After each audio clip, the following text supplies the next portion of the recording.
Can we do an MRI for endometriosis in the emergency setting? I'd like to answer this question that came up a lot in the webinar the other day on ER visits. And MRIs in the emergency room are actually quite hard to come by. They are preserved for patients with acute neurologic conditions that may cause numbness and tingling and inability to walk or move your arms, things like stroke and neurologic conditions where they really need to reserve those times for those patients that may need acute management in these conditions. So MRIs in the emergency room are really not going to provide a 1-hour detailed image of the pelvis, which would be helpful to an endometriosis surgeon like myself. So I actually would prefer, in the emergency room setting, only a pelvic ultrasound is good, or a CT of the abdomen, which is done very quickly and could rule out an emergent situation with the bowel or the kidneys.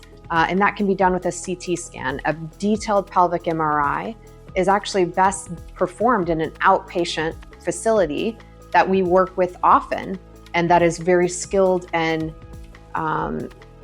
equipped to read endometriosis on these scans, and that looks at endometriosis every day. Your resolution and the ability for them to pick up small scale endo will be better on an outpatient basis and in a facility that we trust and work with often that actually reads endometriosis every day.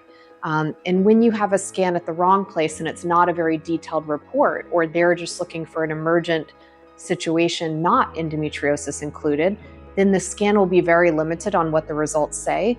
And we may actually have to order a whole new scan and put you under contrast again, or have them reread your scan and they will charge a fee for this. So it's actually better if the first time we get the MRI, we do it at a facility that we work with often and that reads endometriosis every day, and they're very equipped to know what to look for.